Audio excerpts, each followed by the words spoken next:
Hi, everyone. Welcome. We'll just get started in a couple minutes once we have some more people join in the Zoom meeting.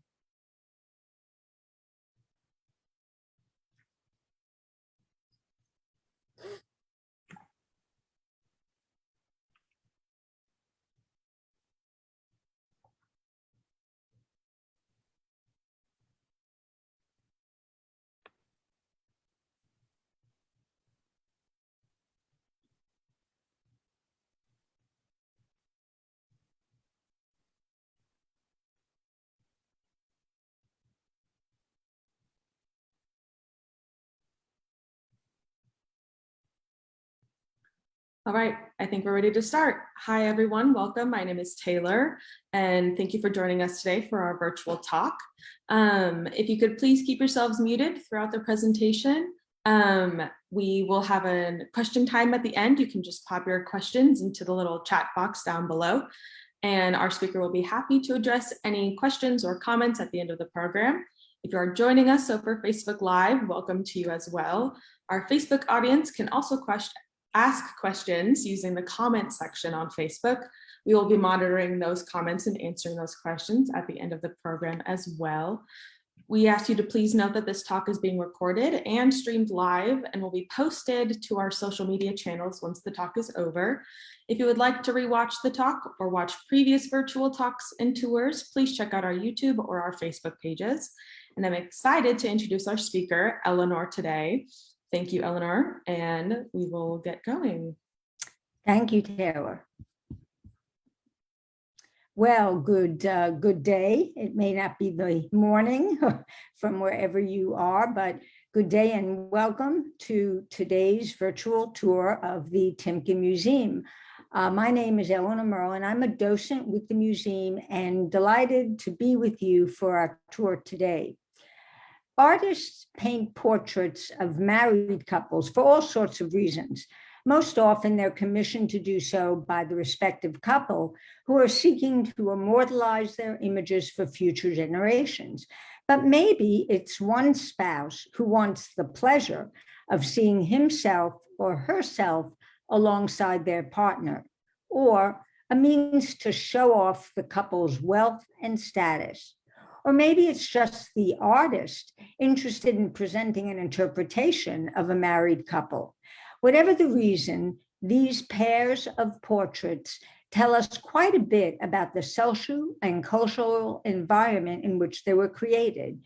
In today's presentation, we'll get to know various couples through history who've been immortalized through their portraits. So let's go way back and begin our tour in the 1st century.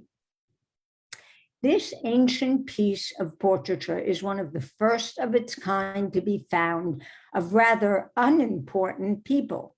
The work was commissioned by the people represented here, something uncommon for rather normal Roman citizens, as this kind of portrait was usually only found in kings' palaces and of very important figures such as gods. So the husband and wife wished to present themselves to guests in their home as thoughtful and well-read, almost like scholars. And while the portrait was individualized for their likeness, the poses they hold are standard in portraits of this time.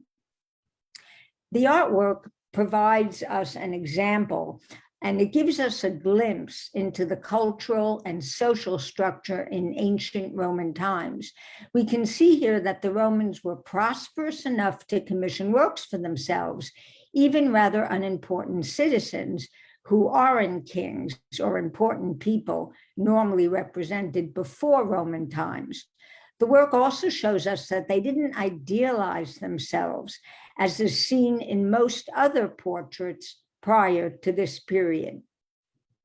So we'll fast forward now about 1400 years to a famous diptych representing the Duke and the Duchess of Urbino by Piero della Francesca.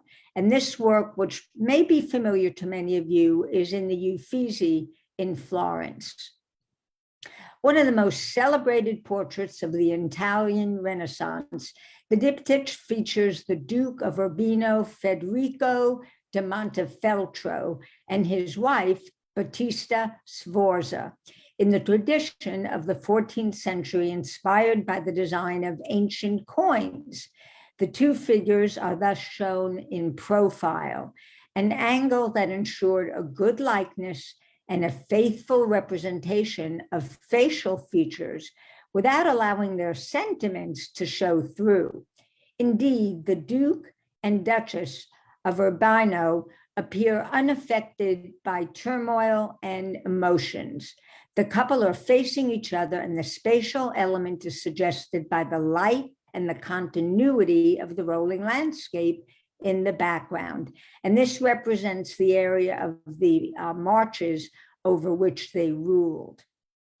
Now, the contrast between the bronze skin tones used for Federico and the pale tones of Battista Sforza is striking. Her pallor not only respects the aesthetic conventions fashionable during the Renaissance, but could also allude to her untimely death in 1472, right before this work was done. Beyond the artistic importance of Della Francesca's work, this painting is world-renowned because it highlights Federico's profile and his very singular nose. We can see that a part of it's missing. So what happened to Montefeltro? Well, around 1450, he took part in a tournament where he was injured with a lance and he lost his right eye.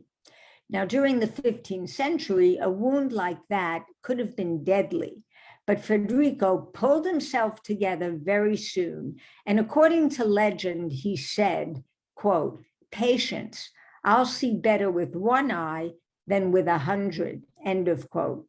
So he decided to cut the upper part of his nose to allow for better sight. This nose is probably one of the most famous in history and maybe the first nose job that we know about. The accident and the surgery didn't, however, block his career. He subsequently became Duke of Urbino, and Federico is a very representative man of the Italian Renaissance because of his love for art and beauty. Still today, Urbino is considered his town. We'll jump forward 300 more years to a work in our collection by Anthony van Dyck, Mary Villiers, Lady Herbert of Sutherland. We're lucky that Mary Villiers was painted many times throughout her life, and more than once by Van Dyck. So we know the circumstances of her representation better than most. Mary was a favorite of King James I of England, and after her father's assassination when she was 6, she was raised in the royal household where she enjoyed the status of a princess. Charles I, the son of King James, arranged her marriage at age 12 to Charles Lord Herbert, who was 15, the oldest son of Lord Pembroke, a man of considerable fortune and one of Van Dyck's earliest patrons. Heavy pearls gleam at her ears and neck, and she wears the latest fashion, a low-cut taffeta gown trimmed with silvery lace. Her calm, dispassionate gaze, like her pale skin, signify aristocratic refinement. The intimacy of this portrait is remarkable, due perhaps to the special rapport the artist had with his young sitter, whom he had known since at least 1633. Now, tragically, Lord Herbert died of smallpox just 2 years later in 1636, which is when this portrait was painted, and this portrait alludes to her widowhood. The black ribbons on her dress and the wilted rose in her hand are symbols that Van Dyck seems to have not wanted anyone to miss. In the same year as Van Dyck's portrait of Mary Villiers, he did a portrait of Queen Henrietta Maria.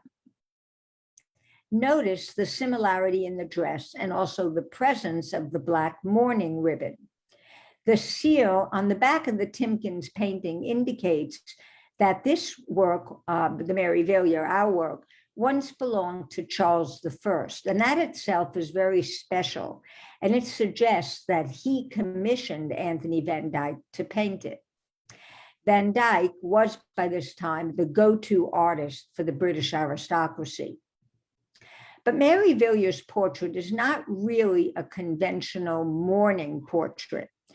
And the most likely reason a portrait like this one would have been created of a young widow like Mary would be to encourage a new marriage. Her family was well connected, and indeed, she soon married James Stuart, Duke of Lennox. And in that year, 1 year later, Van Dyck painted another portrait. Here, Mary Villiers appears in a somewhat lighter mode. It's again 1637, and she's just remarried. Sadly, Lady Mary Villiers' string of losses didn't end with the death of her father and her first husband. James Stuart, her second husband, predeceased her, as did her third husband, Colonel Thomas Howard, and both her children at age 10, her son, and age 18, her daughter. So quite sad. Now, in the 17th century, demand for portraits was greater than for other types of work, and everyone wanted to be painted by Van Dyck. He was one of the first fashionable portrait painters, able to give an appearance of refined elegance to subjects who may have lacked those qualities.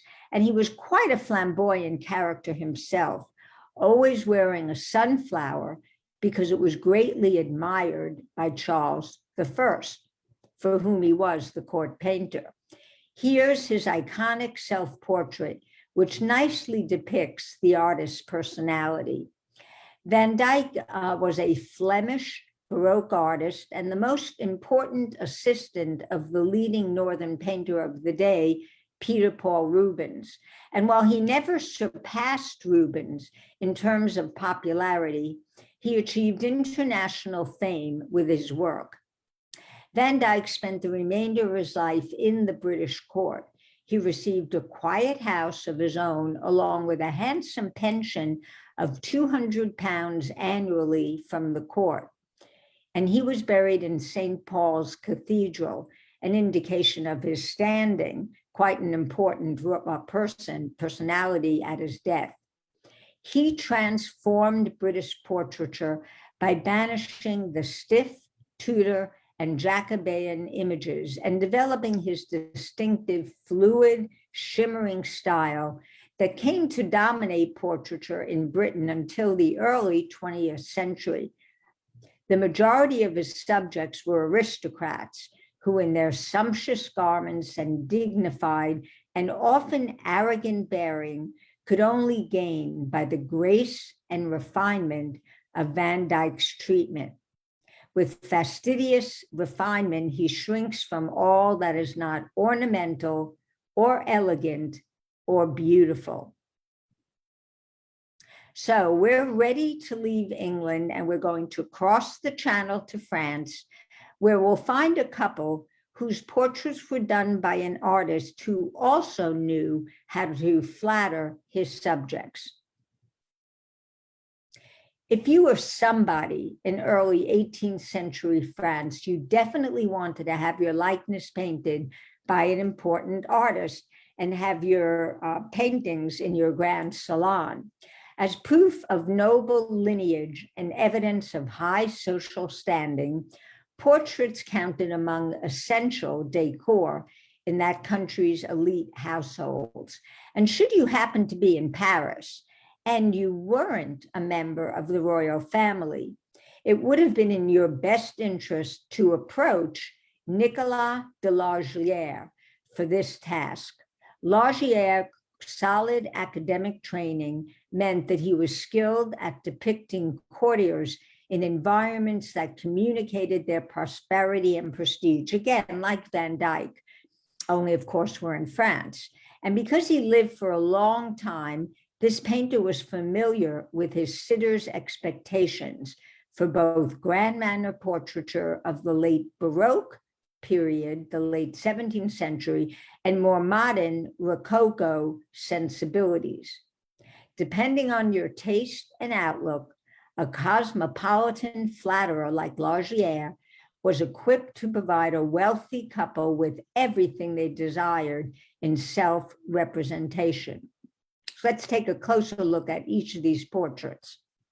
Monsieur Pupil opted to be portrayed in a relaxed yet professionally determined demeanor. Pupil had several years earlier married his social superior, Marguerite de Sèvres, and as a consequence of that marriage, he was awarded a series of increasingly prestigious legal appointments in Lyon, France. Wearing a long powdered wig known as a peruke and dressed in black satin judicial robes with a red cape, he gazes back at the viewer with impartiality and quiet confidence.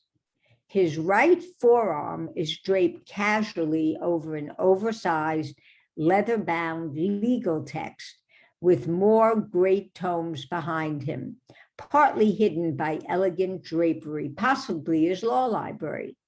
His expression exudes a sense of well-nourished self-satisfaction. And we might expect this of a man at the summit of his profession. He was a prominent jurist, after all. Now, a small trivia note. Wigs for men became popular during the reign of King Louis XIII, who reigned from 1601 to 1643. He pioneered this fashion in 1624 when he became prematurely bald. Wigs were promoted by Louis XIV, his successor, and they spread to other European countries. And wig styles were defined by social status or your standing. And generally, the higher a wig, the higher the stature of the man wearing it, and hence the term big wig. So on to Marguerite de Sèvres, and she came from a Lyonnese family whose importance is suggested by her regal bearing and her expression of confidence. The wall behind her is covered in expensive blue damask, probably flocking, and it's Baroque in style. Now, by contrast with her more soberly dressed, upright husband, Madame Pupil poses while garbed in a shimmering red gown trimmed with fur sleeves, and this was probably squirrel, which came from the Americas. She wears an ornamental, what's known as cuirass, or an armored breastplate, from the top of which freshly cut carnations burst. This extraordinary embossed and jeweled gilded bodice was a common prop during the 18th century to pay homage to the ancient world, as well as to attribute qualities of a god or goddess to the subject herself. Madame's bodice suggests the armor of Minerva, the Roman goddess of wisdom. Now, she has sprigs of flowers in her hair, and she wields a silver fan in her hand. Women did not wear wigs in this period, but they powdered their hair gray. A slight smile, we may even call it a smirk, enlivens her heart-shaped face. Part goddess of war, part party animal, it's hard to escape the notion that Marguerite de Sèvres was a full partner in Lagier's creation of a likeness at once full of vitality and suggestive of the sitter's potential for mistress. Now, the whole lavish costume may have been constructed on the spot from props in the artist's studio. And we know, for example, that Lagier was the owner of this carved and painted harpsichord. Interestingly, the sheet music on the keyboard instrument has 6 rather than 5 stave lines. And this indicates that the music is intended to be played on a stringed instrument, such as a lute or a theorbo, not a keyboard instrument. And scholars have also observed that this music relates to a popular drinking song. Such songs were fashionable for sophisticated women to sing at an evening gathering at home. And we even know that this song is from Molière's The Bourgeois Gentilhomme. So we're now ready to cross the ocean and take a look at a work by the American artist John Singleton Copley, a portrait with some intrigue. The year is 1771, about the same time as the La Jolie work, but of course we're in the Americas, and the location is New York City. The sitter is Margaret Kemble Gage, wife of General Thomas Gage, Commander-in-Chief of the British forces in North America. And the painter is John Singleton Copley of Boston, colonial America's most influential painter, who would come to New York City to paint the A-listers of the time. So Copley lived and worked in Boston, was quite well known by this time. Even though he was young, he lived in a lavish home, quite unusual for an artist. And he was requested by Margaret Kemble's brother to come and do portraits of Margaret Kemble and several other of her peers or associates in New York City. Now, the son of Irish immigrants living in Boston and largely self-taught, Copley was determined and ambitious. And as I mentioned, by the time he was 20, he'd become colonial Boston's leading portrait painter. Mrs. Gage is portrayed as a relaxed, serene, confident woman, and she's seated languidly on a dark blue velvet sofa, her curved arm and hand supporting her head. Kind of looks like if her arm moves, she may fall down. She's depicted wearing an uncorseted, iridescent rose silk kaftan, loosely closed over a cream lace-trimmed chemise. Bedecked in pearls with a deep red jewel at her bosom, she wears a Turkish-style headscarf. Now, Copley's tremendous success was rooted in his ability to appeal to his sitters' desire to be portrayed on a par with their English counterparts. And what was quite the rage at this time was Turkery, dressing in the Turkish style. And although her costume is not fastidiously Middle Eastern in its forms or details, even this oblique interpretation would have been immediately recognizable by the sitter and her contemporaries for its connotation of pleasure, liberality, and exoticism. In her turban and corseted kaftan, a garment that completely covers her anatomy but titillates by virtue of loose layers that suggest strata of underclothes, Mrs. Gage participates in what must be one of the most sexually charged portraits produced in colonial America. Note also Copley's exquisite use of color, despite the fact that he'd never seen the original works of the masters in Europe at the time this was painted. Now, Copley began working with what might be called Turkish adornments during the late 1760s, when he dressed several of his female sitters in woven belts and ermine-trimmed mantles. Mary Sherburne Bowers is Mrs. Gage's most direct prototype, with her Turkish-style ensemble and camelback sofa. But here Copley is not yet thought to complement the costume with an interpretive posture. This portrait is based on a British mezzotint by James McArdle after a portrait by Lady Caroline Russell painted by Sir Joshua Reynolds in about 1759. And Copley followed this model with precision, substituting the face of the sitter for that of Lady Russell.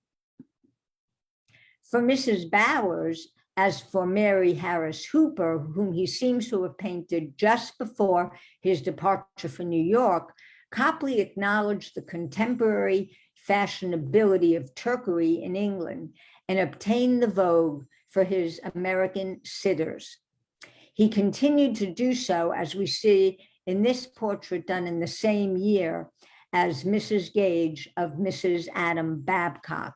Importantly, note that both ladies are wearing the same dress as Mrs. Gage, which suggests that Copley supplied the costume to all three women. We don't know for certain.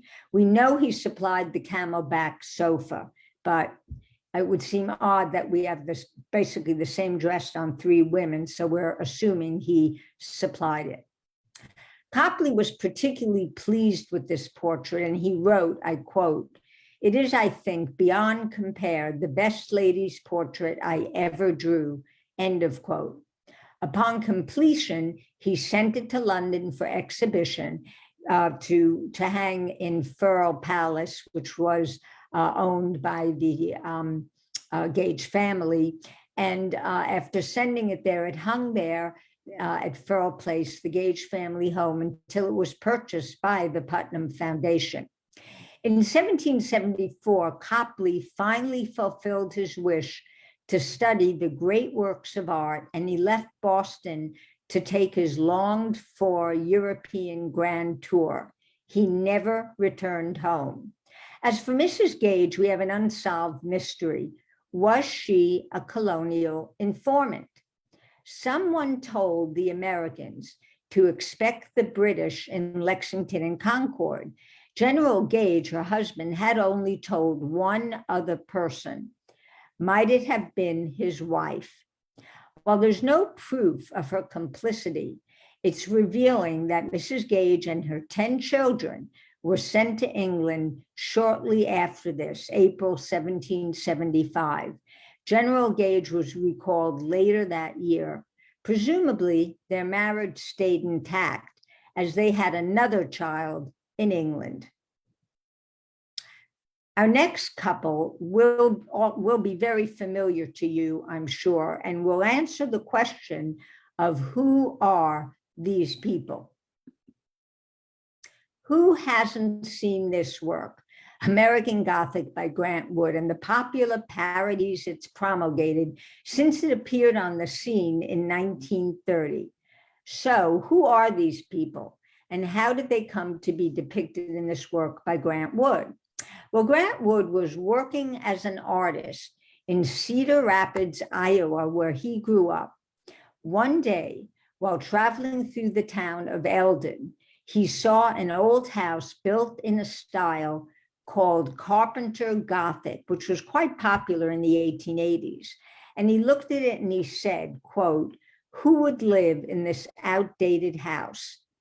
End of quote. And he decided it would be American Gothic people, and that was the term he gave them.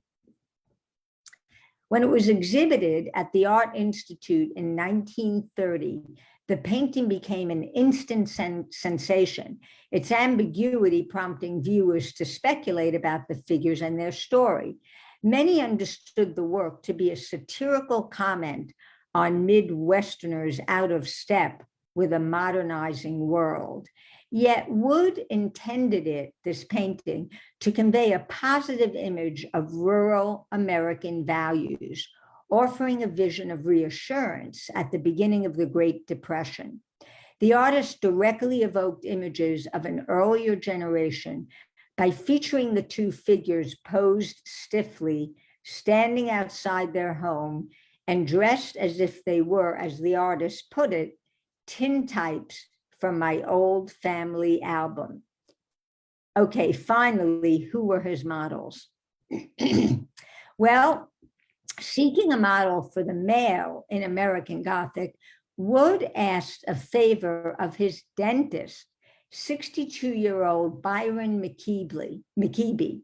Now, it's likely McKeeby felt a bit obligated, as Wood's constant craving for sugar, he even put it on lettuce, made him a client worth keeping happy. All that time in the exam chair, Wood gave Wood ample opportunity to examine McKeeby's strong hands. And of them, he said, this is a marvelous hand. This has strength.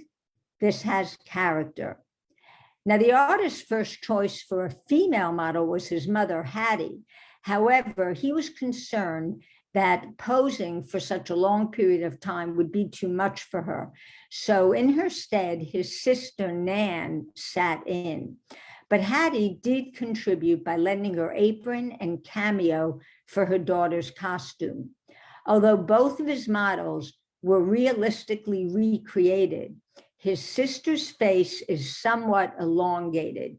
As Grant Wood himself explained, I quote, "I imagined American Gothic people with their faces stretched out long to go with the American Gothic house," end of quote. The two models never posed together for the painting, believe it or not, only for this photograph, which was taken alongside it in 1942. A popular caption for the painting in newspapers was "An Iowa farmer and his wife," but that was not how the painting's female model saw it. Nan told People that the painting depicted a father and his daughter, perhaps because she resented being married to a man twice her age. Wood himself waffled on this point. Submitted to the 1930 annual exhibition at the Art Institute of Chicago, the painting won a bronze medal and a $300 prize and acquired by the institution for its collection. From there, the picture of the prize-winning painting ran in several newspapers across the country, making Wood instantly famous. On top of that, he was quite exceptional as a self-promoter and marketer. He banded together with artists Thomas Hart Benton and John Stewart Curry to form a trio of regionalists, and they wanted to promote the Midwestern region and their artistic styles as being not only appropriate for American art, but exemplifying it at this time. They even did a photo shoot dressed in overalls. Wood played into this brand, always sporting overalls, and proclaiming to the press, quote, "All the good ideas I've ever had came to me while I was milking a cow," end of quote. So that's the background on how this picture became so iconic. Now, this was a major breakthrough for Grant Wood, because previously he was unknown, painting mainly landscapes, and he lived in the attic of a funeral home carriage house with his mother and sister. But as you can imagine, the painting sparked a backlash in the artist's hometown of Cedar Rapids, Iowa, as the locals were displeased about being portrayed as pinched, grim-faced, puritanical Bible thumpers.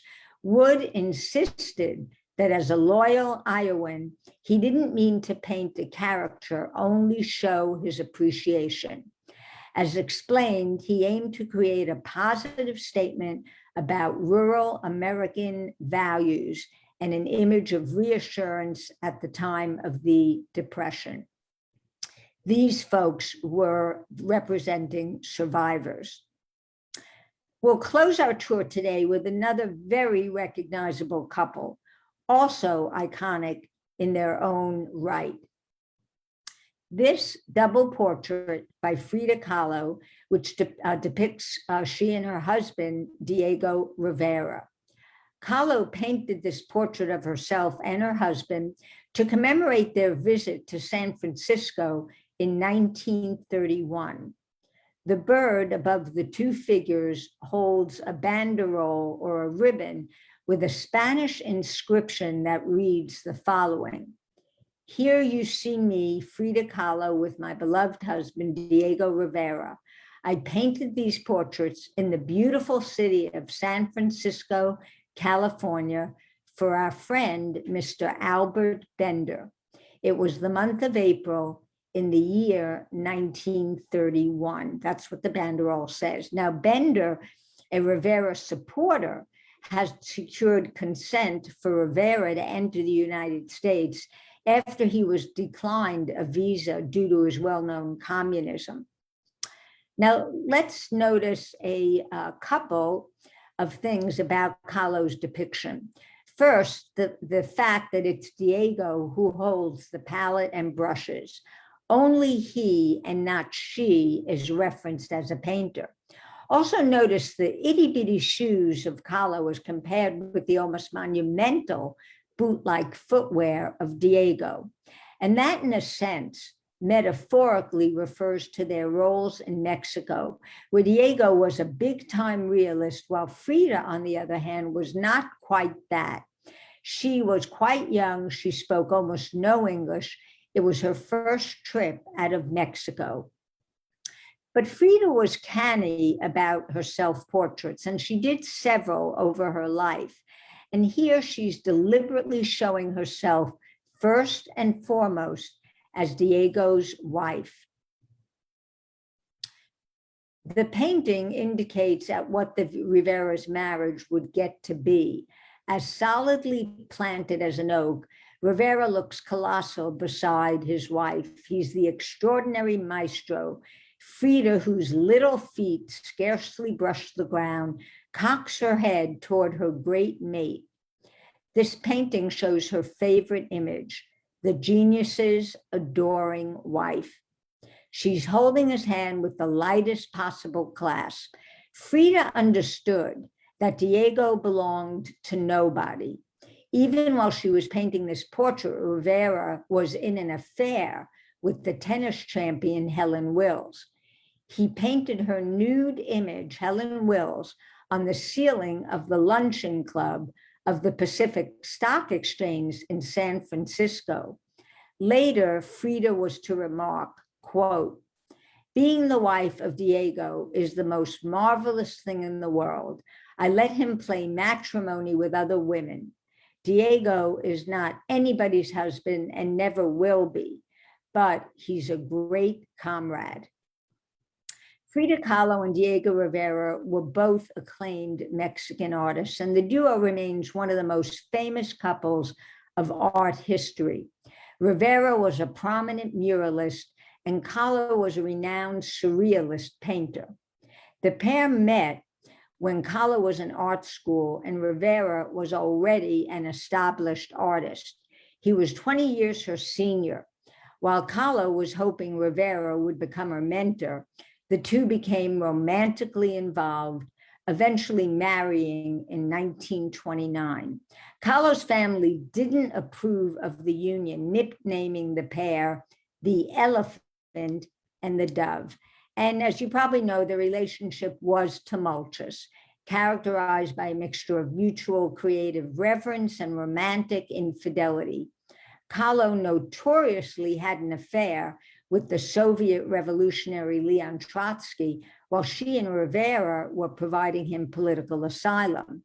While both parties engaged in extramarital affairs, Rivera hurt Kahlo deeply when he pursued her sister. This led the couple to divorce in 1940, only then to remarry in 1941. They then remained together for the rest of Kahlo's life. Now, I would note in closing that the contemporary artists we have in our special exhibition at the Timken, Marianela de la Hoz, was influenced by Mexican surrealist artists, including Frida Kahlo. Another reason I wanted to include this portrait. So our tour has come to a close. I hope you've enjoyed taking a peek into the lives of some fascinating couples and the artists who depicted them. And of course, I'm glad to answer any questions and welcome your comments. Thank you. Thank you so much, Eleanor. As she said, if you have any questions, feel free to unmute yourself and ask those questions or pop them in the chat box and we will be checking them.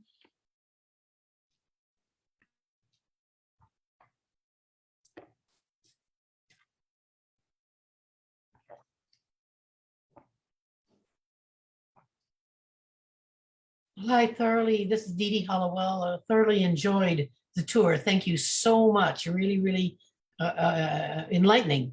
And I never knew about the nose of the Montefeltro. So that Yes, is I definitely must new say. information. Yeah. Yeah, I mean, it's pretty amazing, the Yes. having surgery in the 15th century on Good your grief. nose. Yeah, absolutely. Yes. Thank you.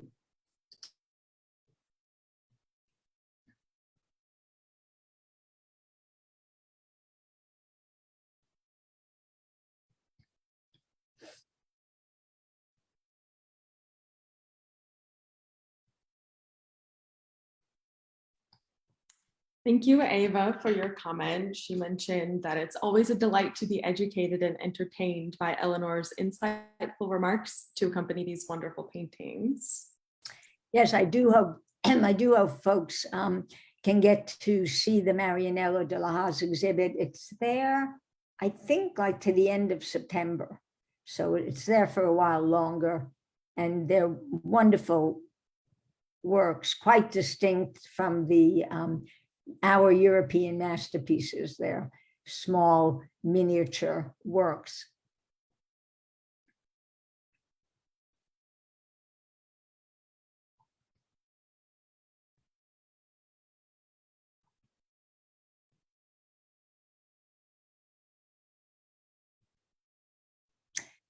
As someone commented, AP, that enjoyed visiting the museum after seeing the images, and I'm glad to hear that. I'm glad that whatever insights we can provide through these virtual tours carry over and enhance your exhibits to the museum.